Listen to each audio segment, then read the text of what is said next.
Chapitre 30. Que meurt un seul homme. Suite numéro 1. Peu après, un jeune édile s'approche de lui en courant et, tombant à genoux devant lui, l'interpelle. « Bon rabbi, que dois-je faire de bien pour obtenir la vie éternelle ? » « Pourquoi me dis-tu bon ? Nul n'est bon excepté l'un, Elohim. Pourquoi m'interroges-tu sur le bien ?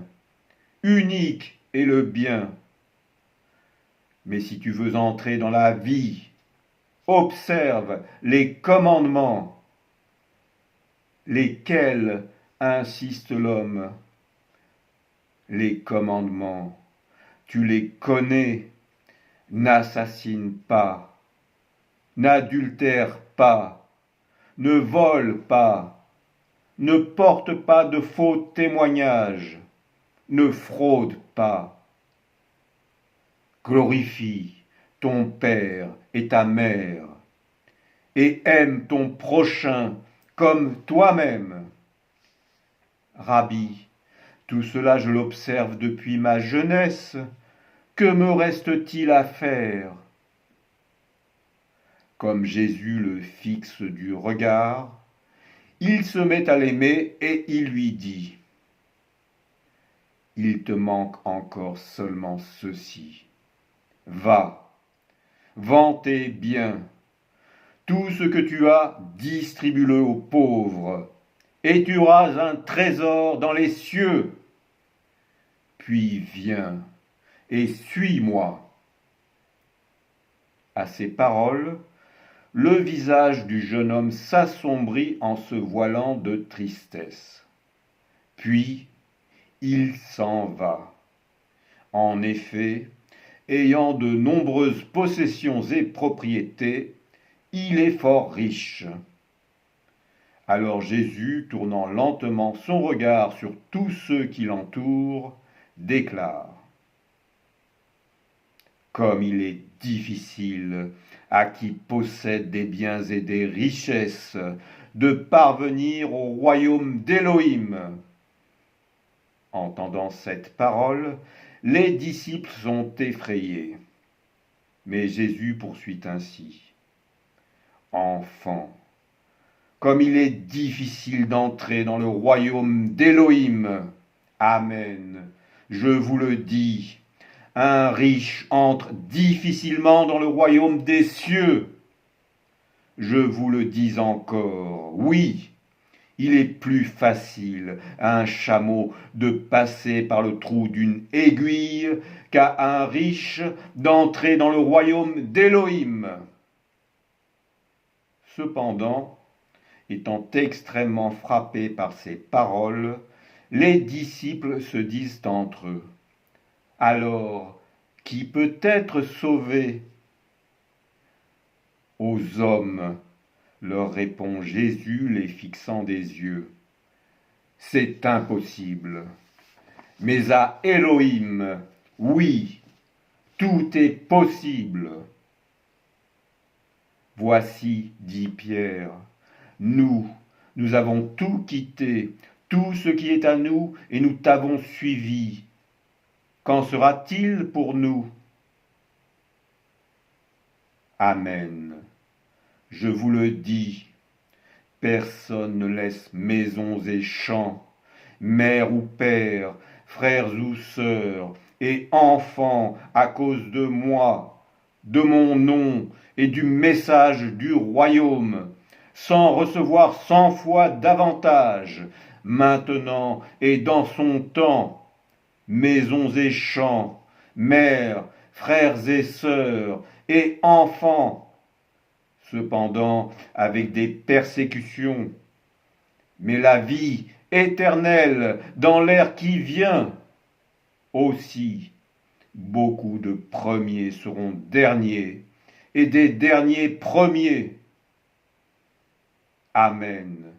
Je vous le dis, à vous qui m'avez suivi, quand le Fils de l'homme siégera sur son trône de gloire, à l'heure de la régénération, vous aussi, vous siégerez sur 12 trônes pour juger les 12 tribus d'Israël. À cette même époque, il y a un malade du nom de Lazare à Béthanie, le village de Marie et de Marthe sa sœur. Marie est celle qui enduira le Seigneur de parfum et lui essuiera les pieds de ses cheveux. Or Lazare est le frère de Marie. Alors les sœurs envoient une personne porter ce message à Jésus. Seigneur, voici, celui que tu aimes est malade. Quand il entend cela, Jésus déclare, cette maladie n'est pas pour aboutir à la mort de l'homme, mais à la gloire d'Élohim, afin que par elle le Fils d'Élohim soit glorifié. Bien que Jésus aime Marthe et sa sœur ainsi que Lazare, quand il apprend la maladie de Lazare, il reste encore 2 jours au même endroit. Puis il dit à ses disciples, « Repartons en Judée. » Rabbi, lui répond-il, en ce moment même les Judéens cherchent à te lapider, et tu vas à nouveau là-bas ? Mais Jésus leur dit, le jour n'a-t-il pas 12 heures ? Si quelqu'un marche de jour, il ne trébuche pas, parce qu'il voit la lumière de ce monde. Mais qui marche dans la nuit trébuche, parce que la lumière n'est pas en lui. Puis il ajoute, et Lazare, notre ami, s'est endormi, mais je vais le tirer de son sommeil. Seigneur, disent alors ses disciples, s'il s'est endormi, il sera sauvé. Or, Jésus vient d'évoquer la mort de Lazare, mais ses disciples pensent qu'il leur a parlé de l'engourdissement d'un sommeil profond.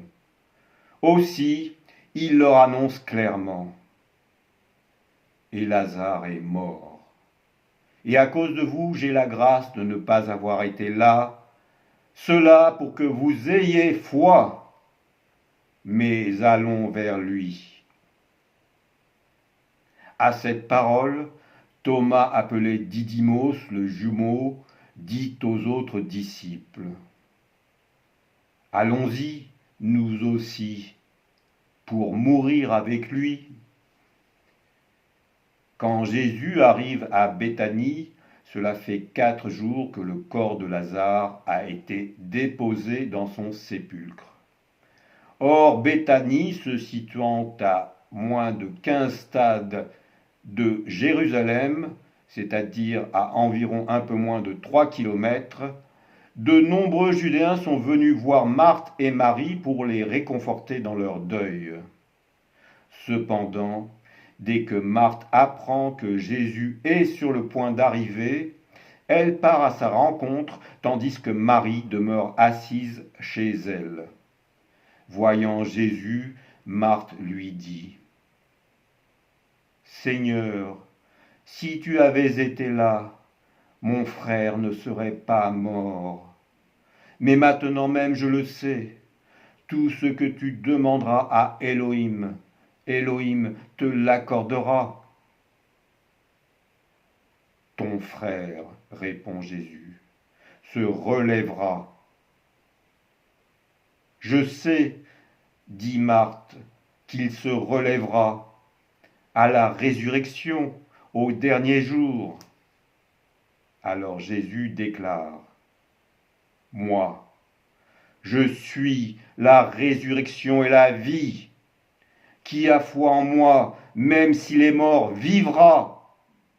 Et toute personne vivante qui a foi en moi ne mourra jamais dans l'éternité du temps. As-tu foi en cela ?